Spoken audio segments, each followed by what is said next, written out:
إن الحمد لله نحمده ونستعينه ونستغفره ونؤمن به ونتوكل عليه ونعوذ بالله من شرور أنفسنا ومن سيئات أعمالنا من يهده الله فلا مضل له ومن يضلل فلا هادي له وأشهد أن لا إله إلا الله وحده لا شريك له وأشهد أن محمدًا عبده ورسوله. أعوذ بالله السميع العليم من الشيطان الرجيم. بسم الله الرحمن الرحيم. يا أيها الذين آمنوا اتقوا الله حق تقاته ولا تموتن إلا وأنتم مسلمون. يا أيها الناس اتقوا ربكم الذي خلقكم من نفس واحدة وخلق منها زوجها وبث منهما رجالا كثيرا ونساء واتقوا الله الذي تساءلون به والأرحام إن الله كان عليكم رقيبا. يا أيها الذين آمنوا اتقوا الله وقولوا قولا سديدا يصلح لكم أعمالكم ويغفر لكم ذنوبكم ومن يطع الله ورسوله فقد فاز فوزا عظيما. أما بعد فإن خير الحديث كتاب الله وخير الهدي هدي محمد صلى الله عليه وسلم وشر الأمور محدثاتها وكل محدثة بدعة وكل بدعة ضلالة وكل ضلالة في النار. ساری تعریفیں، بزرگی و بڑائی، عبادتیں صرف اور صرف اللہ کے لیے ہیں. بے شمار درود و سلام و تمام انبیاء اور رسل پر، خصوصاً خاتم النبیین جناب مصطفیٰ محمد ابن عبداللہ ابن المطلب پر، آپ کے صحابہ پر، اہل بیت پر، تابعین پر، تبع تابعین پر، سلف صالحین پر، اور ان سارے مسلمانوں پر جنہوں نے آپ صلی اللہ علیہ وسلم کی احسان کے ساتھ پیروی کی. میرے بھائی بزرگوں، نوجوانوں، عزیز بچوں اور محترم خواتین، آج جمعہ کی اس مبارک موقع پر میں اسلام میں مسجد کی تعمیر اور اس کے انتظامات کے تعلق سے کچھ باتیں آپ کے سامنے عرض کرنا چاہتا ہوں. اللہ سے دعا ہے کہ اللہ تبارک و تعالیٰ مجھے کہنے اور عمل کرنے اور آپ کو سننے اور اس پر عمل کرنے کی توفیق عطا فرمائے. مسجد اور اسلام کا جو تعلق ہے وہ بڑا گہرا تعلق ہے. صرف اس لیے نہیں کہ مسجد صرف عبادت کی جگہ ہے، بلکہ اس لیے بھی کہ مسجد مسلمانوں کے لیے ایک سینٹر کا درجہ رکھتی ہے. مسجدیں آج کل چونکہ ہم نے صرف اور صرف عبادتوں کے لیے خاص کر رکھا ہے، لیکن الحمدللہ کچھ سالوں سے مسجدوں کا دیگر کاموں کے لیے بھی استعمال کیا جا رہا ہے، جو بڑی خوش آئند بات ہے. اور مسلمانوں میں جو بیداری آئی ہے کہ مساجد کو مختلف انداز سے استعمال کیا جائے، بڑی اچھی چیز ہے. اللہ کے نبی کریم صلی اللہ علیہ وسلم کے زمانے میں مسجد صرف عبادت کے لیے استعمال نہیں ہوتی تھی، بلکہ اس میں اللہ کے نبی کریم صلی اللہ علیہ وسلم آ کر آرام بھی فرماتے تھے، صحابہ کرام بھی آرام فرماتے تھے. مسجد میں اللہ کے نبی کریم صلی اللہ علیہ وسلم کے دروس اور وعظ و نصیحت کی مجلسیں بھی ہوتی تھی. مسجد میں چندہ اور صدقہ کا اعلان بھی ہوتا تھا. مسجد میں اللہ کے نبی کریم صلی اللہ علیہ وسلم جنگی ترتیب بھی دیا کرتے تھے، اور جنگ کے اعلانات اور جنگ کے اخراجات کے تعلق سے مسلمانوں سے صدقہ کی اپیل بھی کی جاتی تھی. مسجد میں اللہ کے نبی کریم صلی اللہ علیہ وسلم مسلمان وفود کے ساتھ اور غیر مسلم وفود کے ساتھ بھی بیٹھ کر اسلام کے تعلق سے ڈسکس کیا کرتے تھے. مسجد میں اللہ کے نبی کریم صلی اللہ علیہ وسلم نے ایک صحابی کو مسجد کے ستون سے باندھ کر رکھا تھا، جسے جو ہے رکن التوبہ یا جو ہے توبہ کا ستون کے نام سے لیا جاتا ہے. ایک صحابی نے اپنے آپ کو باندھ رکھا تھا اور وہاں پر انہوں نے توبہ کی تھی. مسجد میں اللہ کے نبی کریم صلی اللہ علیہ وسلم نے قیدیوں کو بھی باندھ رکھا تھا. غرض ہے کہ جب اللہ کے نبی کریم صلی اللہ علیہ وسلم کی سیرت اور صحابہ اور پرانے زمانے کے لوگوں کے تعلق سے اگر ہم دیکھیں گے، اور زیادہ دور نہ جاتے ہوئے یورپ کی مساجد کے تعلق سے اگر جو لوگ امریکہ، لندن وغیرہ گئے ہوں گے، وہاں پر آپ کو معلوم ہوگا کہ مسجد کا جو تصور ہے بڑا وسیع تصور ہے، بڑا جامع تصور ہے. آج یہ چیز ہمیں ہضم نہیں ہوتی ہے. ہمارے بزرگ خصوصاً جو عمر دراز ہیں انہیں تکلیف ہوتی ہے کہ مسجد کی بے حرمتی ہوگی. چھوٹے بچے اگر مسجد میں آئیں گے تو پیشاب اور پاخانہ بھی کر سکتے ہیں، مسجد کو گندہ بھی کر سکتے ہیں. مسجد میں خواتین آئیں گی تو مسجد کی بے حرمتی ہوتی ہے. اور مسجد میں اگر دوسری چیزوں کا انتظام کیا جائے، جیسے کوئی پروفیشنل کورس کی تیاری کر رہے ہیں نوجوان، ان کے لیے مسجد میں اگر تیاری کا انتظام کیا جائے، کوچنگ کلاسز کی جائے، تو یہ چیزیں بڑی جلدی ہضم ہونے والی نہیں ہیں۔ لوگ مختلف قسم کے فتوے دینا شروع کر دیں گے جو قرآن اور حدیث کا صحیح علم نہیں رکھتے ہیں۔ لیکن میرے بھائی اور بزرگوں، مسجد ان ساری چیزوں کے لیے ہے اور ان ساری چیزوں کے لیے بنائی جانی چاہیے، اور جن لوگوں نے مسجد کو اس مقصد کے تحت استعمال کیا، آج وہ دنیا میں کہیں سے کہیں پہنچ چکے ہیں۔ پہلی یونیورسٹی مسجد کے ذریعے ہی قائم ہوئی تھی۔ اللہ تبارک و تعالیٰ نے آدم علیہ السلام کو جب دنیا میں بھیجا تو ان کے ساتھ ایک گھر بھیجا جسے مسجد کہا جاتا تھا، جو بیت اللہ کے نام سے مشہور ہے، جو آج تک سارے مسلمانوں کا سینٹر اور مرکز اور محور ہے، جہاں پہنچنے کی ہر انسان کی تمنا اور خواہش ہوتی ہے، اس کے لیے پیسے جٹاتا ہے، پیسے جمع کرتا ہے، کوششیں کرتا ہے، بعض لوگ چندہ بھی کرتے ہیں تاکہ اللہ کے اس گھر کی زیارت کر سکے جو دنیا میں سب سے پہلا گھر بنایا گیا۔ یہ اسلام کا تصور، یہ ہے مسجد کا تصور اسلام میں، کہ جہاں بھی مسلمان آباد ہونا چاہتے ہوں تو سب سے پہلے وہ اپنا گھر آباد نہیں کریں گے، سب سے پہلے وہ مسجد کو بنائیں گے، مسجد کو آباد کریں گے، پھر وہ مسجد سینٹر ہوگا، وہیں سے جو ہے گھر آباد ہونا شروع ہوں گے، وہی جو ہے آر روڈ ہوگا، رنگ روڈ ہوگا، جو مسجد سے شروع ہوگا مسجد پر ختم ہوگا۔ قسطنطنیہ کو دیکھیے، خلفائے راشدین کے بعد کے جو عمرہ، جو حکمہ اور جو عمرہ تھے بنو امیہ بنو عباسیہ میں، انہوں نے جب کسی شہر کی بنیاد ڈالی تو سب سے پہلے مسجد کی بنیاد ڈالی، اور اس کے ارد گرد جو ہے روڈ شروع ہوئی اور وہاں سے آبادی بننی شروع ہوئی۔ بدقسمتی کی بات یہ ہے کہ آج ہمارے نزدیک سب سے کم امپورٹنٹ، لیسٹ امپورٹنٹ جسے کہیں گے وہ مسجد ہے۔ آج ہم اپنا گھر بناتے ہیں، گھر کو سجاتے ہیں، ہر سال رنگ و روغن کرتے ہیں، ہر سال اس کے کرٹن چینج کرتے ہیں، صوفہ چینج کرتے ہیں، اور گھر کے فرنیچر ہر سال جو ہے بہت سارے مسلمان مجھے معلوم ہے جو متمول ہیں، رچ فیملی والے ہیں، وہ ہر سال عیدین کے موقع پر اپنے گھروں کا لک چینج کرتے ہیں کم از کم۔ یہ فیشن بن چکا ہے۔ لیکن ہماری مساجدیں بڑی مسکینی کی حالت میں ہوتی ہے۔ ہمارے مساجد کے چھت جو ہے مکڑی کے جالوں سے مزین ہوتے ہیں، ہمارے مساجد کے رنگ روغن کا انتظام بڑے مشکل سے ہوتا ہے، اور آپ دیکھیں گے کہ مساجد کی تعمیر کے لیے دیہات سے لوگوں کو شہروں میں آنا پڑتا ہے، اور شہروں کے لوگ دوسرے شہر میں چندے کے لیے اور مسجد کی تعمیر کے لیے جمع ہوتے ہیں۔ کتنے شرم کی بات ہے، کتنے عیب کی بات ہے کہ سب سے پہلا گھر جو ہمیں تعمیر کرنا تھا ہم اسے چھوڑ کر پہلے اپنا گھر بناتے ہیں، اور وہ گھر بنانے کے بعد جس میں ہم 60 سال 70 سال 80 سال یا 100 سال رہتے ہیں، اور پھر ہمارا جو آخری گھر ہوتا ہے چھوٹا سا جو ہے قبرستان جہاں میں دفن کیا جاتا ہے۔ اور اگر یہ مسجدیں بنائی جائیں تو یہ آپ کے پوتے پرپوتے نواسے نواسیوں کے لیے نماز کی ضروریات کا انتظام کر کے جاتے ہیں۔ آج مسجد کی کوئی اہمیت ہمارے نزدیک نہیں رہے گی، صرف نماز کے وقت دروازہ کھول دیا جاتا ہے، بند کر دیا جاتا ہے۔ کچھ قانونی دشواریاں ہیں، کچھ ایڈمنسٹریٹیو پرابلم ہے کہ شہروں میں اگر مساجد کو 24/7 کھول دیا جائے تو بازاری لوگ بھی آئیں گے واش روم استعمال کرنے کے لیے، بازاری لوگ بھی آئیں گے سونے اور آرام کرنے کے لیے، یہ سب بہانے رکھ کر ہم مسجد کو بند کر دیتے ہیں۔ میرے بھائیوں، اگر آپ 24/7 سیکورٹی کا انتظام رکھیں، ان لوگوں کو آنے دیں جو نماز کے لیے آتے ہیں، وہ بازار والے جو آپ کے آس پاس جن کی دکانیں ہیں اگر واش روم استعمال کرتے ہیں نماز کے لیے آتے ہیں تو آپ ان کے لیے کیوں نہیں انتظام کر سکتے ہیں؟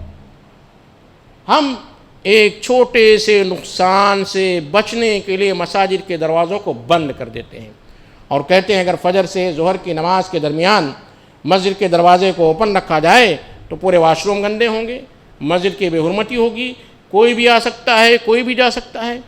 کیوں نہیں ہے مسجد میں سیکورٹی کا انتظام، مضبوط سیکورٹی کا انتظام رکھیں، جہاں پر صرف انہی لوگوں کو آنے دیں جو 5 وقتہ نمازی ہیں یا کم از کم جمعہ کے نمازی ہیں، جمعہ کے لیے آتے ہیں تو انہیں مسجد میں آنے دے، کم از کم اس سے انہیں مسجد کی محبت پیدا ہوگی۔ شرمائیں گے کہ میں مسجد کے واش روم کو استعمال کرنے کے لیے جاتا ہوں دن میں 2 بار، لیکن مسجد میں 5 وقت نماز پڑھنے جانے کی ہمیں زحمت نہیں ہوتی ہے، توفیق نہیں ہوتی ہے۔ یہ دھیرے دھیرے یہ چیز ان کے اندر، یہ سیڈ، یہ بیج پیدا ہوگی اور ہماری مساجدیں آباد ہونا شروع ہو جائیں گی۔ ضرورت اس بات کی ہے کہ ایک منظم پلان کے ذریعے، ایسا نہیں کہ آج خطبہ ہو گیا اور آپ جو ہے مسجد کو 24/7 اوپن کر کے رکھ دیں، بلکہ اس کے لیے ایک پلاننگ کریں۔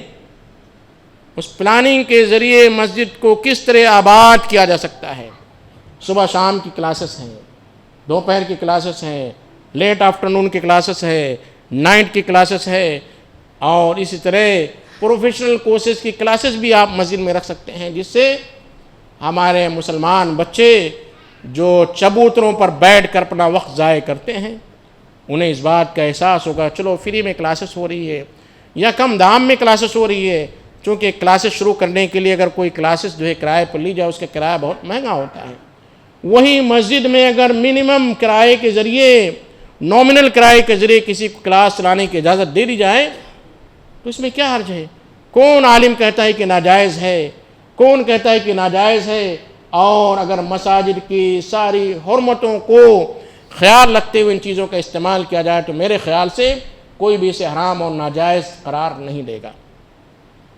اللہ کے نبی کریم صلی اللہ علیہ وسلم کے زمانے میں صفہ ایک چبوترا تھا جہاں پر دین کی تعلیم دی جاتی تھی، اور غزوہ بدر کے بعد اللہ کے نبی کریم صلی اللہ علیہ وسلم نے جن قیدیوں کو مسلمانوں کے بچوں کو تعلیم کی اجازت دی، کیا وہ صحابہ کرام کے گھر میں جا کر فردن انڈیویجول ٹیوشن کلاسز لیتے رہے ہوں گے؟ ظاہر سی بات ہے، یہ تو ناممکن ہے کہ مسلمانوں کے وہ بچے جنہیں غزوہ بدر کے قیدیوں کی تعلیم کے لیے، جنگ بدر کے قیدیوں نے جن کی تعلیم کی ذمہ داری لی تھی یا انہیں ذمہ داری دی گئی تھی، کیا وہ انڈیویجول گھروں میں جا کر ٹیوشن دیتے رہے ہوں گے؟ اور اگر نہیں دیتے تھے تو غور کیجئے کہاں دیتے رہے ہوں گے؟ کیا وہاں پر کوئی کلاسز کا انتظام تھا؟ کیا وہاں پر کالج کے نام سے کوئی بلڈنگ تھی؟ اسکول کے نام سے کوئی بلڈنگ تھی؟ نہیں۔ تو بات سمجھ میں آتی ہے کہ اللہ کے نبی کریم صلی اللہ علیہ وسلم نے ان کے لیے مسجد میں ہی تعلیم کا انتظام کیا ہوگا، اور اگر نہیں کیا تو آپ پوچھئے جو لوگ کہتے ناجائز ہے کہ پھر اللہ کے نبی کریم صلی اللہ علیہ وسلم نے ان بچوں کے لیے کس جگہ تعلیم کا انتظام کیا تھا؟ یہ ساری تمہید بیان کرنے کے بعد مسجد کی جو اہمیت ہے اس کے تعلق سے میں کچھ باتیں آپ کے سامنے عرض کروں گا۔ اللہ کے نبی کریم صلی اللہ علیہ وسلم فرماتے ہیں احب البلاد الی اللہ مساجدها وابغض البلاد الی اللہ اسواقها۔ دنیا میں سب سے بہترین سرفیس، سب سے بہترین جگہ، سب سے بہترین سرزمین اللہ کی مسجدیں ہیں، اور دنیا میں سب سے بدترین جگہ، سب سے بدترین سرفیس، سب سے بدترین سرزمین بازار ہے۔ آج مساجدیں آباد نہیں ہیں۔ آج آپ قریب میں جا کر ایگزیبیشن گراؤنڈ کو دیکھیے جہاں پر ایک وقت داخلے کی فیس، انٹری فیس 40 روپے ہے۔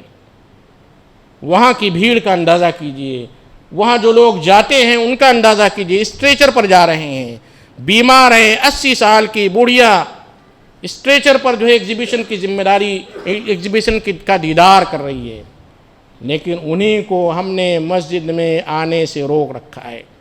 پوری فیملی کے ساتھ ہم ایگزیبیشن جا رہے ہیں، وہاں پر لوگ کہتے ہیں مسجد سے اچھا ماحول ہے، مسجد میں خواتین کو ہم نے روک رکھا ہے، بمشکل جمعہ کے موقع پر آتی ہیں، اور اس میں بھی ہمارے بہت سارے مسلمان بھائی اللہ کے نبی کریم صلی اللہ علیہ وسلم کی اس حدیث کو بیان کرتے ہوئے کہ اللہ کے نبی کریم صلی اللہ علیہ وسلم فرمایا لا تمنعوا اماء اللہ مساجد اللہ، اللہ کے بندیوں کو مسجد میں آنے سے مت روکو، وبیوتہن خیر لہن، اور ان کا گھر ان کے لیے بہتر ہے۔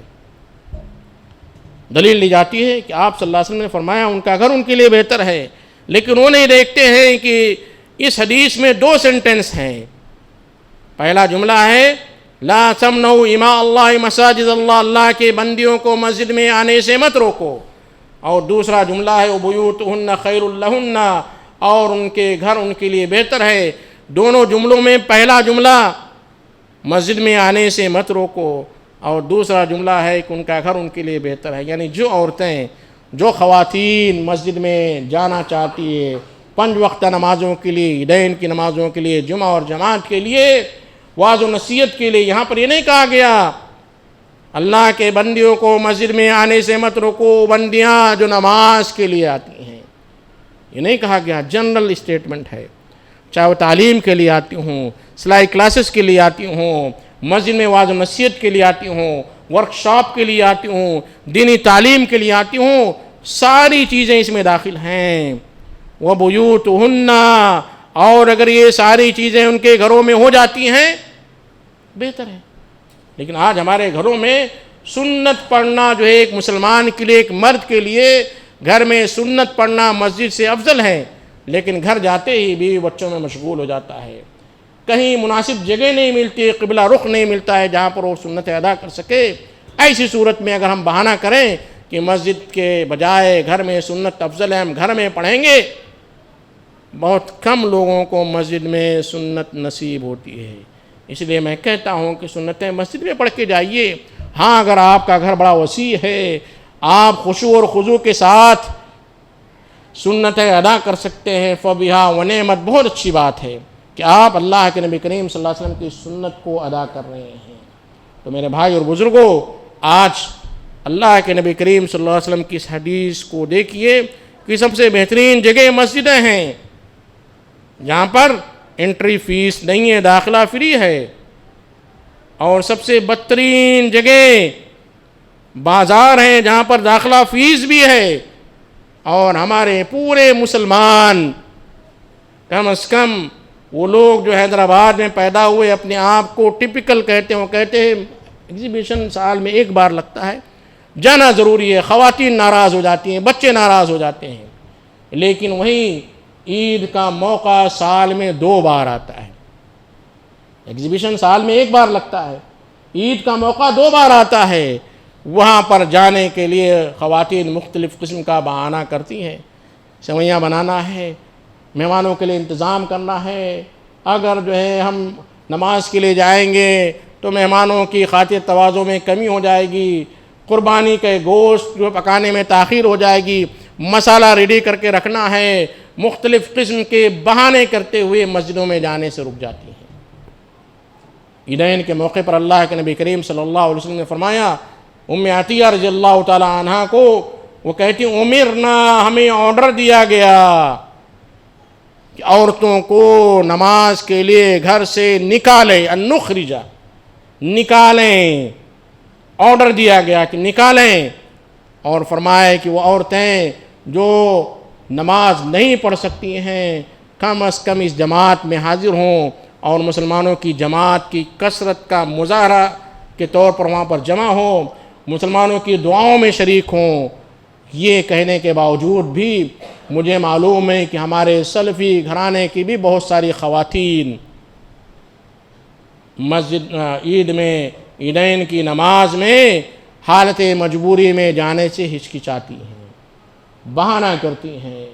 کون سا ایمان ہے، کون سی اللہ کے نبی کریم صلی اللہ علیہ وسلم سے محبت ہے کہ آپ صلی اللہ علیہ وسلم ایک طرف ام عطیہ کو کہتے ہیں کہ ہمیں حکم دیا گیا انہیں نکالا جائے، مسجد میں عیدین کے لیے انہیں نکالا جائے عید کی نماز پڑھنے کے لیے، اور ہم کہتے ہیں کہ اگر ہم عیدین کی نماز میں عیدگاہ میں جائیں گے ہم ناپاک ہیں، ہم نماز نہیں پڑھ سکتے ہیں تو جو ہے مسلح گندے ہو جائیں گے، فلاں ہو جائے گا، فلاں ہو جائے گا. یا لوگ ہمیں ترچھی نگاہوں سے دیکھیں کہ یہ جو ہے عیدگاہ سے الگ کیوں بیٹھی ہوئی ہیں. اس قسم کے بہانے کرتے ہوئے ہم عیدین کی نماز کے لیے نہیں جاتے ہیں. لیکن وہیں بازار کا معاملہ ہوتا ہے، کسی بھی قسم کا عذر وہاں پر جو ہے نہیں سوچا جاتا ہے، نہ بنایا جاتا ہے. میرے بھائیوں، مسجد اللہ تبارک و تعالیٰ کا گھر ہے. کس کا گھر ہے؟ اللہ کا گھر ہے. وَأَنَّ الْمَسَاجِدَ لِلَّهِ فلا تدعوا مع اللہ احدا، اللہ تبارک و تعالیٰ مسجد کی ملکیت کے تعلق سے کہتا، جو لوگ عربی جانتے ہیں اسے معلوم ہوگا للہ میں جو لام ہے وہ لام ملکیت ہے۔ مسجدیں یہ اللہ کی ملکیت ہیں، اللہ کا گھر ہے، اللہ کے لیے ہیں۔ ان مساجد میں اللہ کے علاوہ کسی دوسرے کو نہ پکارا جائے۔ جب ہم اپنے گھر کے تعلق سے، اپنے بچوں کے رہنے کے تعلق سے اتنا اہتمام کرتے ہیں تو ہماری مساجدیں کیوں ایسی قسم پرسی کی حالت میں ہوتی ہیں؟ ایسی حالت میں چٹائیاں ٹوٹی ہوئی ہیں، گندگی ہے، پانی پینے کا انتظام نہیں ہے، پنکھے اور جو لائٹ کا انتظام نہیں، بہت ساری مساجد میں مجھے معلوم ہے۔ اور اگر انتظام ہے، اے سی کا انتظام ہے، کولر کا انتظام ہے، فین اور لائٹ کا انتظام ہے، تو مسجد کے متولیان سے پوچھئے کہ اس کے انتظام کے لیے کتنے در کی چکر لگانا پڑتا ہے۔ ہر جمعہ کے بعد مساجد میں یہ اعلان کرنا ضروری ہو گیا ہے کہ جمعہ کے موقع پر مسجد کے مینٹیننس کے لیے، مسجد کے اخراجات کے لیے آپ زیادہ سے زیادہ تعاون کیجئے۔ میرے بھائیوں، کیوں کہنے کی ضرورت پڑتی ہے؟ ہم لائن لگا کر ایگزیبیشن میں 40 روپے کی ٹکٹ لیتے ہیں، باہر آ جانے کے بعد ہماری وہ ٹکٹ انویلڈ ہو جائے، دوبارہ نہیں جا سکتے ہیں۔ لیکن یہی مساجد ہے جس میں آپ کو 40 روپیہ 50 روپیہ دینا بھاری پڑتا ہے۔ مسجد کے غلہ کو میں نے دیکھا، جائزہ لیا، جب مسجد کے ذمہ دار نماز ختم ہونے کے بعد ان غلوں کو کھولتے ہیں، اوپن کرتے ہیں، تو اس میں جو کیش ملتا ہے 10 روپے کے نوٹس ہوتے ہیں، 20 کے ہوتے ہیں، 100 کے ہوتے ہیں، بمشکل 500 کا نوٹ اس میں نظر آتا ہے، بمشکل۔ اور 2000 کی نوٹ تو میں نے آج تک نہیں دیکھی۔ 2000 کی نوٹ میں نے مسجد کے کسی غلے میں نہیں دیکھی، اور اگر کسی مسجد میں آ جاتا ہے میں دیکھتا ہوں تو میں کہتا ہوں کہ یہ 200 کی نوٹ شاید کوئی سعودی سے آیا ہوگا مسجد میں، اس علاقے میں، اور اس نے سوچا ہوگا کہ میں 2 سال سے مسجد میں کچھ بھی ادا نہیں کیا، اس لیے 2000 کی نوٹ ڈالتے چلا جا رہا ہوں۔ میرا بھائی معاف کیجئے گا، تلخ لگتا ہے، آپ کو تکلیف ہوگی، آپ اپنی بے عزتی محسوس کریں گے، لیکن گھر جانے کے بعد سنجیدگی کے ساتھ تھوڑی دیر بیٹھ کر غور کیجئے، جائزہ لیجئے کہ آج ہم کہاں جا رہے ہیں، کہاں جا رہے ہیں۔ اپنے بچوں کی تعلیم پر، اپنے بچوں کے لباس پر، اپنے بچوں کے عیش و آرام پر ہم لاکھوں روپیہ خرچہ کر دیتے ہیں، لیکن وہ امام و مؤذن جو آپ کے دین کا ذمہ دار ہے، جو آپ کی نماز کا ذمہ دار ہے، جو آپ کی نکاح کا ذمہ دار ہے، جو آپ کے موت پر نماز جنازہ اور غسل کا ذمہ دار ہے، اس کے گھر میں کبھی آپ نے جھانک کر دیکھا، کبھی جائزہ لیا، کبھی سوچا کہ اس کے گھر میں کیا چل رہا ہے؟ آج یہ باتیں ہمیں بڑی تلخ نظر آتی ہیں، بڑے افسوس کے ساتھ کہنا پڑتا ہے کہ اگر ہمارا یہ رویہ رہا تو میرے بھائی اور بزرگوں، اگر ہم اللہ کے گھر کے تعلق سے یہ بے رغبتی کا اظہار کریں گے، اللہ کے گھر کو چلانے والوں کے تعلق سے، امام و مؤذن کے تعلقات سے اگر ہمارا یہ رویہ ہوگا تو اللہ تبارک و تعالیٰ فرماتا ہے ان اللہ لا یغیر ما بقوم حتی یغیروا ما بانفسہم۔ اللہ جب تک کوئی قوم اپنی حالت میں سدھار نہیں کرتی ہے، اللہ اسے سدھار کا موقع نہیں دیتا ہے۔ اور پھر دوسری آیت میں اللہ تبارک و تعالیٰ فرماتا ہے کہ اگر تم نہیں اپنے آپ کو بدلو گے، یستبدل قوما غیرکم ثم لا یکونوا امثالکم، اللہ تمہارے بجائے ایک دوسری قوم لے آئے گا اور وہ تم جیسی نہیں ہوگی۔ میرے بھائی اور بزرگوں، مسجد کی اتنی اہمیت ہے کہ اللہ تبارک و تعالیٰ نے سب سے پہلا گھر آدم علیہ السلام کے ساتھ، آدم علیہ السلام کا جو ہے بنگلہ نہیں بنا، فلیٹ نہیں بنا، ان کے لیے کوئی خیمہ کا انتظام نہیں کیا گیا، بلکہ اللہ نے اپنے گھر کو نازل کیا۔ ساتھ ہی ساتھ اللہ تبارک و تعالیٰ نے آسمانی دنیا میں بھی، آسمان میں بھی اسی گھر کے بالمقابل بیت المعمور، اس کا نام ہے البیت المعمور، یعنی ہمیشہ آباد رہنے والا گھر، فرشتوں کے لیے پیدا کیا، جس کا وہ طواف ایک بار کر لیتے ہیں دوبارہ انہیں طواف کا موقع نہیں ملتا ہے کثرت تعداد کی وجہ سے، اتنے زیادہ فرشتے اس کا طواف کرتے ہیں۔ اللہ کے نبی کریم صلی اللہ علیہ وسلم جب مکہ سے مدینہ ہجرت کر کے آ رہے ہیں تو آپ نے قباء کے مقام پر آپ نے قیام کیا۔ آپ نے سب سے پہلے کیا کام کیا؟ سیرت میں پڑھیے کہ وہاں پر آپ نے مسجد کی بنیاد ڈالی۔ آج ہمارے پاس بڑے بڑے بلڈر ہیں شہر حیدرآباد میں، وہ پلاننگ کرتے ہیں بڑے بڑے جو ہے کالونیز کا، بڑے بڑے وینچرز کا، لیکن انہیں اس بات کی توفیق نہیں ہوتی ہے کہ اس وینچر میں ایک عالی شان مسجد کا اہتمام کیا جائے۔ پہلے وینچر قائم کرتے ہیں، فلیٹ بنائے جاتے ہیں، بلڈنگیں قائم ہو جاتی، کالونیز ہو جاتی ہے، پھر اس کے بعد وہاں پر مسلمانوں کی جماعت کھڑی ہوتی ہے، پھر وہ مسجد کی تعمیر کے تعلق سے غور و فکر کرنا شروع کرتے ہیں۔ پھر سوچتے ہیں کہ اس کالونی میں بچوں کے کھیلنے کے لیے جو ریزرو زمین ہے اسے ہتھیا لیا جائے، اس پر قبضہ کر لیا جائے، اسلام کے نام پر وہاں پر مسجد قائم کر دی جاتی ہے۔ اور پھر جب بلڈر اگر غیر مسلم و خدا نخواستہ اس پر آبجیکشن کرتا ہے تو سارے مسلمان اسے فرقہ وارانہ رنگ دے کر اسے کیش کرتے ہیں، ایم ایل ایز کے پاس جاتے ہیں، ایم پیز کے پاس جاتے ہیں۔ یہ واقعہ ہے سن 2006 کا، اگر کسی کو اس کی تاریخ معلوم کرنی ہے تو مجھ سے باہر ملے، میں بتاؤں گا کہ ایک کالونی میں 4 مسجدیں بنائی گئی اور چاروں مسجدیں اس کالونی کی ریزرو زمین پر تھی، جہاں پر جو گارڈن ایریا تھا، پارکنگ ایریا تھا، بچوں کے کھیلنے کا ایریا تھا، وہاں پر 4 مسلک کی 4 مساجد بنا لی گئی۔ اور پھر 2006 میں سپریم کورٹ کا آرڈر آیا، چونکہ بلڈر نان مسلم تھا، اس نے آبجیکشن لیا، ساری مساجد کو منہدم کرنے کا سپریم کورٹ سے آرڈر آیا۔ مسلمانوں نے اس کو فرقہ وارانہ رنگ دیا اور سپریم کورٹ تک گئے، اسٹے آرڈر لیے، سپریم کورٹ نے آرڈر پاس کیا کہ آپ نے ناجائز زمین پر قبضہ کیا ہے، اب اسے جائز کرنے کے لیے ایک ایک مساجد سے 40 سے 42 لاکھ روپیہ لیا گیا۔ اگر آپ ہندوستان میں مساجد کی تاریخ پڑھیں گے تو آپ کو ایسی بہت ساری مساجد مل جائیں گی، میں اس کی تفصیل میں جانا نہیں چاہتا ہوں، بڑے درد کی بات ہے۔ میں اللہ سے دعا کرتا ہوں کہ اللہ تبارک و تعالی ہمارے دلوں میں مساجد کی اہمیت کو اجاگر فرمائے، مساجد کے تعلق سے سوچنے اور غور و فکر کرنے کی توفیق ہمیں نصیب فرمائے۔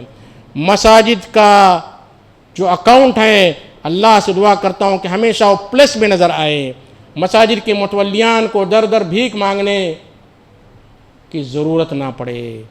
میرے بھائی اور بزرگوں، یہ چند باتیں تھیں مسجد کے تعلق سے۔ میں اللہ سے دعا کرتا ہوں کہ اللہ تبارک و تعالی صحیح معنوں میں ہمیں اسلام کو سمجھنے کی توفیق عطا فرمائے۔